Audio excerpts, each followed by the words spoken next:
Thank you for joining us again. I'm Rev Rick Parsons, and we're coming to you through Facebook today, but we're also putting these recordings on YouTube, and you can find us at Rev Rick Parsons on the YouTube channel. But we're glad that you joined with us today, and we want to share the word with you, share something that would hopefully touch your life and make a difference for you. There's so many things in life that we see around us that everything is changing, the structure of things change, and there's not many things that stay solid and secure. But we want to, as we bring the word, we want to bring some solidness and some security to your faith, because the world will war on our faith and try to take faith out of us by the things that take place, because it covers itself with the darkness of no understanding. And then people look for a way out, and they argue and fight over what our way should be in life. So we want to bring the word, which is a light to your path, and this thing will show you a way forward. But we're going to be looking in Mark the 9th chapter today, and there's quite a bit of reading that we may do today. But we're going to be talking to you about the father and a son that had the unclean spirit in him. And there's some things in there that are pertinent for our life. So let's look at this in Mark the 9th chapter, and going to begin reading in the 14th verse. And this is speaking of Jesus. And it said, "And when he came to his disciples, he saw a great multitude about them, and the scribes questioning with them. And straightway all the people, when they had beheld him, were greatly amazed, and running to him, they saluted him. And he asked the scribes, Why do you question with them? And one of the multitude answered and said, Master, I have brought unto you my son, which hath a dumb spirit. And wheresoever it taketh him, it tears him, and he foams and gnashes with his teeth, and he pines away.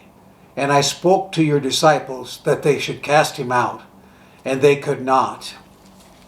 Now in this scripture, there's a situation that arises that there's no preparation for.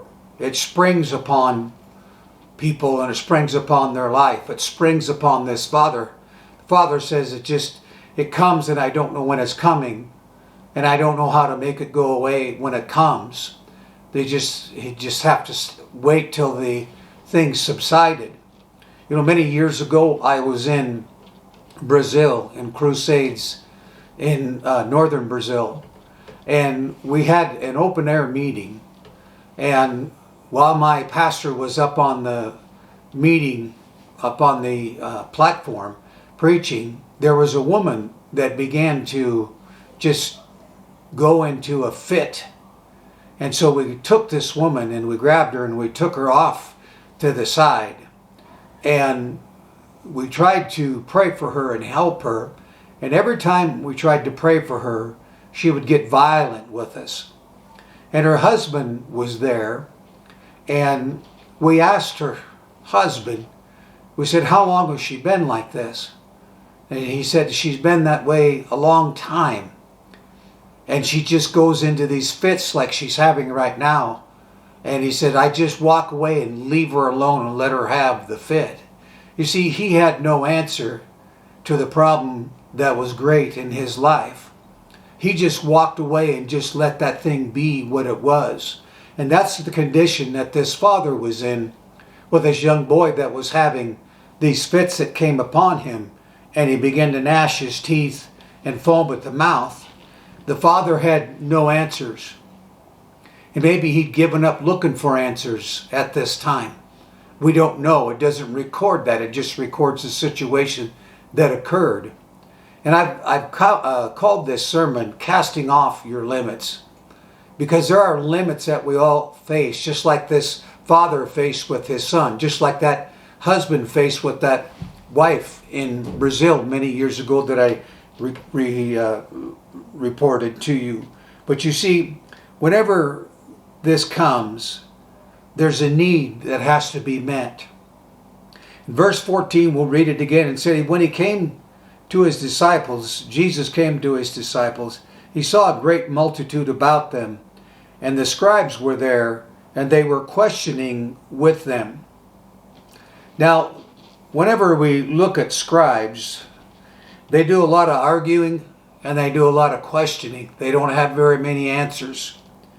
It said in that when he questioned them, it meant to discuss or to bring controversy. And it also meant this: arguing for the sake of arguing, but not trying to understand, but just bringing controversy. Have you ever got in your problem and in your trial and you needed an answer, and all you got was people arguing over what you should do and where you should be and how you should handle yourself and why this thing shouldn't be in your life, and they don't really give any answers, they just put more of the burden of your problem on you. And whenever this arguing came, arguing for the sake of arguing brings no answers. And these scribes, these onlookers, these people of religious pretense had no answer. Have you ever confided in someone and wanted an answer from them, but they had nothing to say to you? They had no answer for you. But then they turn around and they go tell everybody they know the confident thing that you had told them. So you see, they not only became someone that didn't have an answer, they became someone that caused your problem to grow because they spread it all around to the people that they knew. The scribes were not experts in the word. They just recorded what they were told by the Pharisees.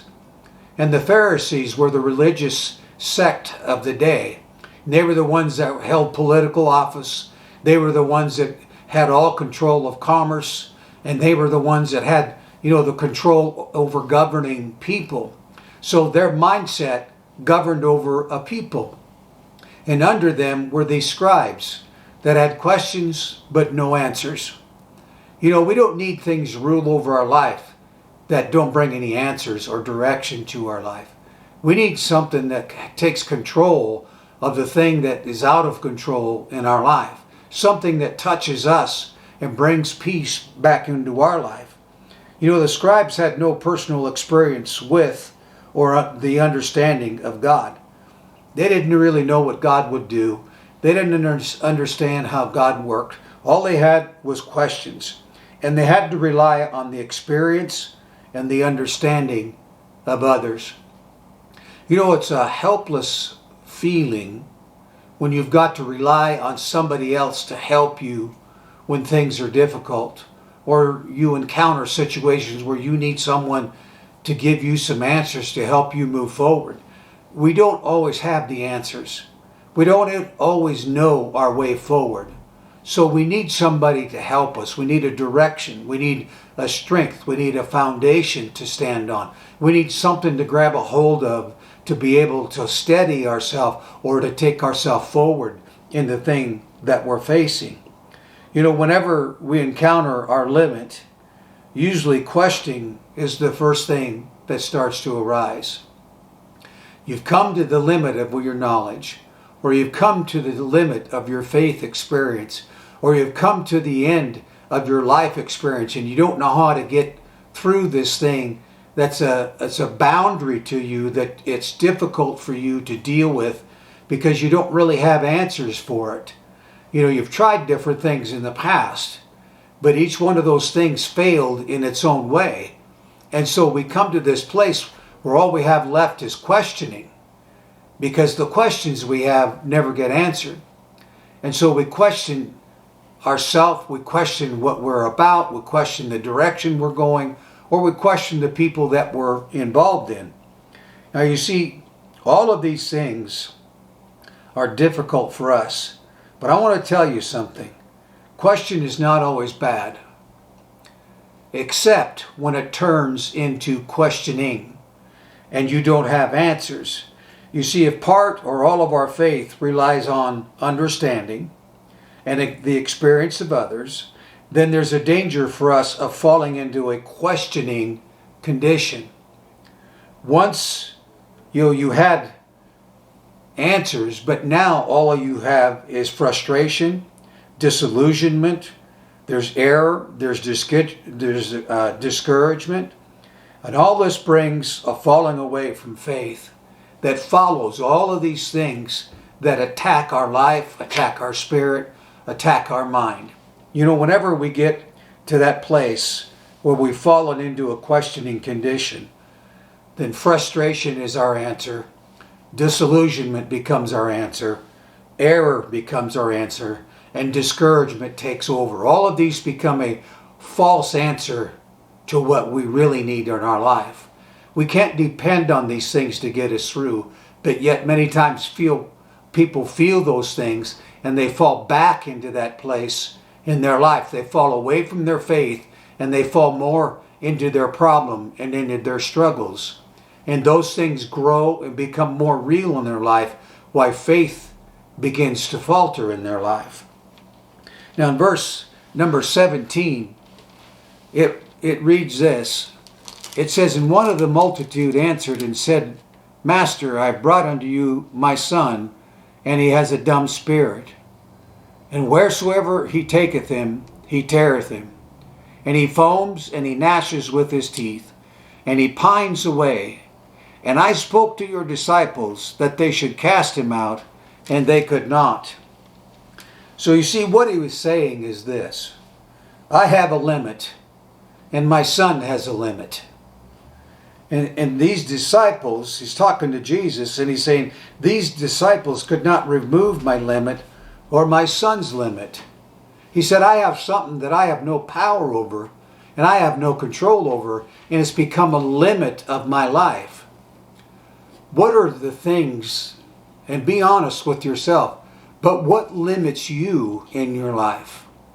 What limits you in your faith?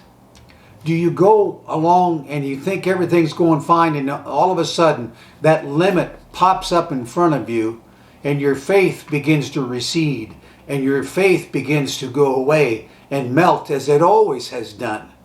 You see, it's time for a new life. It's time for you to believe that your faith can work, and it will work, and it will not subside, and it will not fail you in the time that you need that you need it most. You see, all of these things come, and we don't realize, with the frustration and the disillusionment and the anger and the frustration, we don't realize that that is there to take our faith away. But yet still people let that work in their life. They let it become a part of their life. You talk to them, and it's not very long before they go back to what's making them angry, or what's frustrating them, or what's making them disillusioned, or what's making them want to quit. It doesn't take very long to get back to that condition in their life. You know, this father, he may have talked to a lot of people hoping he had an answer, because he talked to Jesus, and he told Jesus what the problem was. So, you know, he was ready to talk about it because there was nothing he could do about it except talk about the problem. You know, it's not a good thing to just talk about your problem all the time, because it entrenches your problem in your spirit and in your thinking. And whether you realize it or not, it becomes a habit to talk about those things. Talk about your past failures. Talk about the things that went wrong before. Talk about how many times you've fallen and how many times you've not made it, and the things that caused you to not make it. You rehearse that in your mind, and it becomes the first part of your mind instead of the last thing on your mind, which it needs to be. I want you to realize that these limits will come. You see, this father, he had no power or experience in his life to remove the limit. Nothing he'd done, nothing he'd seen, nothing that had influenced his life had ever told him that there was a power that could take this limit off of his son and off of his life. They were both bound by things that kept them from having a victory in their life. And as a result of this, he resigned himself to the experience. Oh well, this is my son going through what he always has gone through. Oh well, this always comes my way. This always happens to me. This always, when I start trusting God, this is what happens to me every time. You need to go past that limit. Cast off that limit from your life. You see, the Father, he had resigned himself to the result, but he'd also resigned himself to the experience and the understanding of others. He had to listen to people tell him all the time what was wrong, what he was doing wrong, what he should do, what direction he should take. Maybe he took their direction, maybe he admitted what was wrong, but the same problem kept coming back over and over and over again. I want to tell you, as a Christian, you don't have to live in the problem and the situations and get the same answer over and over and over again. That is not what God assigned you to. That is not what God determined for your life. That is not what God made you to be. The place that you find yourself, if all of the things in your life, or most of the things in your life, you've heard this today, if that's where you're at, or if that's where you know someone else is at, you become connected to their problem because they're struggling, and they call you, and they have a hope and a belief that you're going to help calm them or give them an answer that'll take all these things away. When you get there, you've got to have God. And it takes God to take control of the situation. And that's what we're trying to lead you to and get you to understand, not just in your head, but in your heart. Because the head will follow the heart. The heart is where all the passion and the feelings are. The head processes everything logically. The head is where things get, the brain shuts off the things that it doesn't want to take care of or doesn't want to think about. It just shuts it off. But you see, this father had this limit, and his son had a limit. And the disciples had come here, and they were spectators of what was going on. But God had a different plan. You see, Jesus was there, and Jesus was the one that was dealing with this and showing his disciples. I want you to look at this man and his son, and I want you to look at what their problem is, and I want you to listen to what they're saying, and then I want you to see how the miracle power that God has over people's lives will operate, and the words of wisdom that Jesus spoke would bring the healing and the deliverance to this young man's life. Jesus, when all this stuff came, he answered him in a way that people didn't expect him to, because he said, "O faithless generation, how long shall I be with you? How long shall I suffer you? Bring him unto me." Jesus looked at his disciples and he listened to all their questioning, all their doubt, all the reasoning that they had, them trying to reason out why this thing had come, trying to figure out what to say and what to do, but they didn't know what to do. And Jesus looked at them and called them a faithless generation. How long shall I be with you? How long shall I suffer with you? When he called them a faithless generation, here's why he called them a faithless generation. Because in this situation, with Jesus, the Son of God, present and real to them, supposedly real, they'd come to a limit. They believed him up to that point, but all of a sudden they reached a limit where their belief was floundering towards unbelief. But a faithless generation is this. It's one that is disbelieving, or it's without faith. And it means an incredible thing. Incredible is something that people look at and say, I don't have the power, I don't have the means, I don't have the way, I don't have the faith, I don't know what to do, I don't know how to exercise my faith in this situation. It's an incredible thing to me. And Jesus was saying, there's a faithless generation. People live this way. It's the way they go from mom to son to grandchild to great-grandchild to great-great-grandchild, and this faithlessness passes down through the generations, because each generation looks at the generation before them and draws from them what to do and what to believe. Whether you believe it or not, people are watching you, and your faith will make faith in them. Your faith will make faith arise in them. You know, we don't have all the answers, but we can always have faith, because sometimes the trial is there for us to exercise faith and believe God to walk through the trial. You know, people say, well, what about this and what about that? What about it? What has it got to do with how much faith you have? Because I know this, when we go through things, our faith is going to grow, and it may not be noticeable to us at the moment.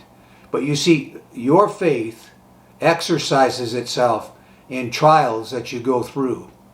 And what it ends up doing is it gives you something to talk to other people, because you went through the trial, but you still have faith. They're in the trial, but they have no faith. That gives you the authority to talk to them. You say, but I didn't get my answers, but you still have faith. The bottom line in your life is that you still have faith. These two, the Father and the Son, needed faith. But what did it do? It didn't come through, them going and getting water sprinkled on them. It didn't come through them reading a book and say, okay, well, now I have faith. It came from a person. Jesus was like any man on earth except being the Son of God. He walked as a man. And the faithful things, the words, the actions that the Father and the Son needed were in Jesus' life.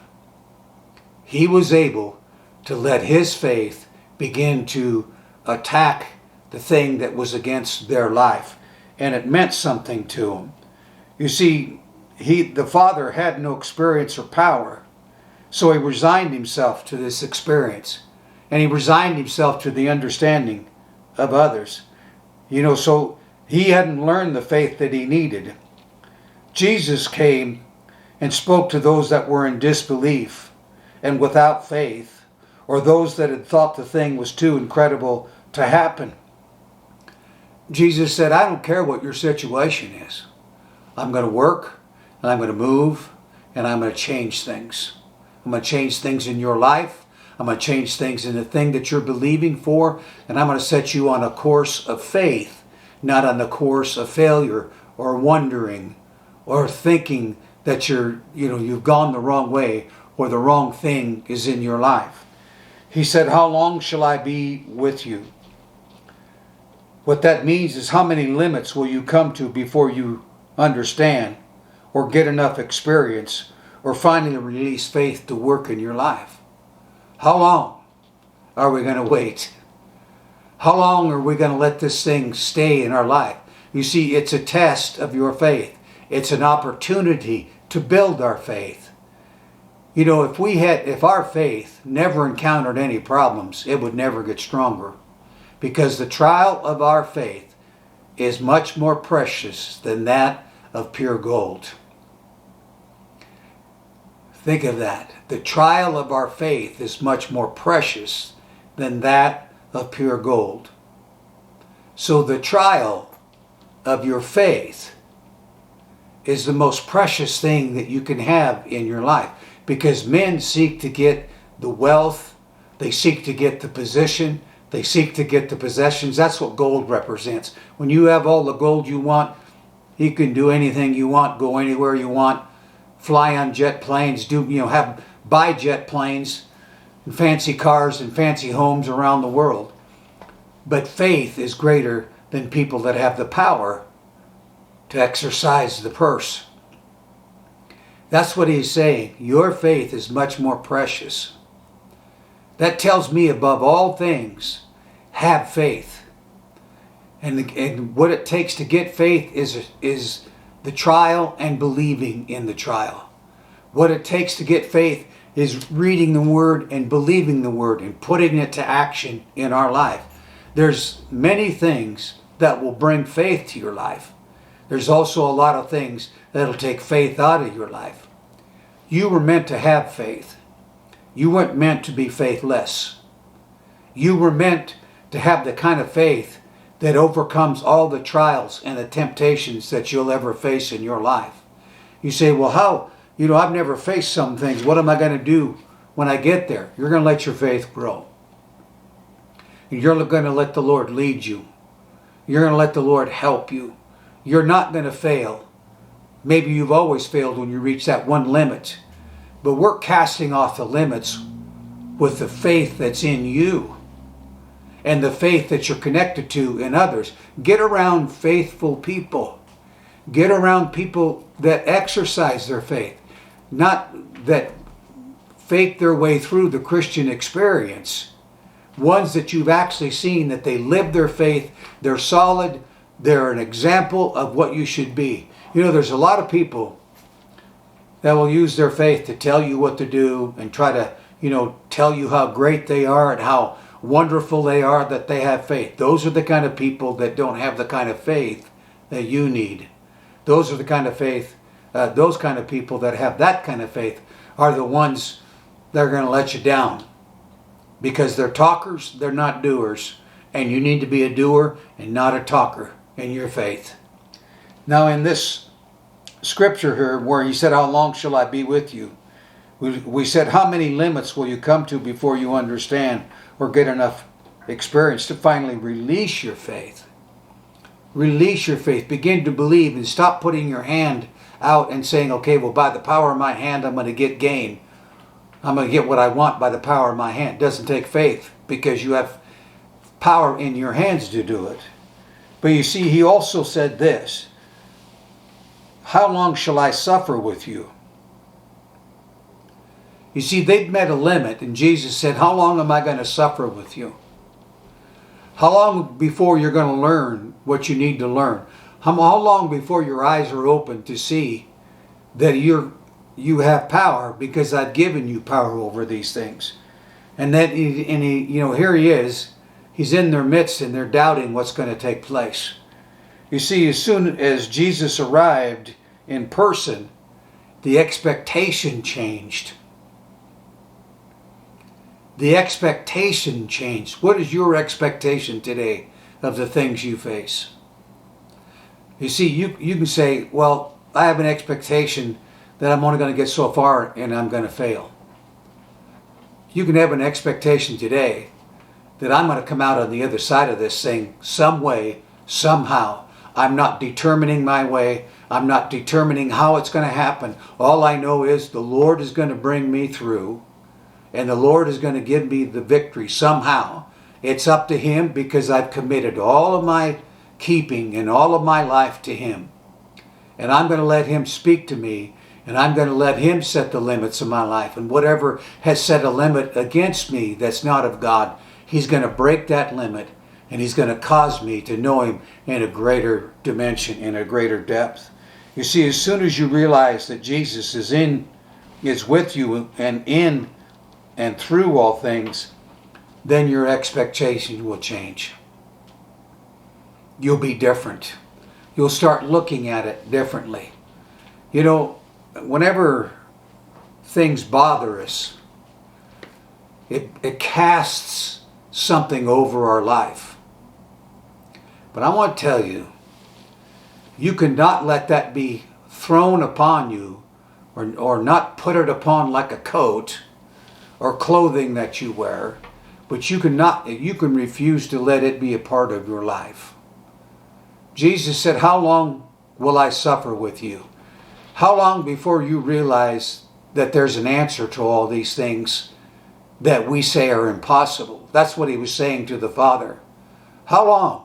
That's what He was saying to the disciples. How long? You see, today is a day of liberty for you. Today is a day where God's going to honor Himself in your life. All you have to know is that Jesus is going to work out the problem. That God has your answer. And you walk. You say, well, I'm tired. I'm wore out. Get up and walk in faith and say, all right, God, my answer is coming. And I'm going to walk like I have my answer. And I'm going to walk like I'm not afraid of what's going to come. And I'm going to walk believing that my mind is going to be renewed and my spirit is going to be renewed and my faith is going to be strengthened. You know, I've had a lot of difficult trials in my life. But you know where I got some of my answers? I laid down at night and went to sleep. And I had a dream. And in the dream, the way that the dream went and the place that the dream was at and everything that occurred in that dream, I woke up from it and it wiped out every problem that I had.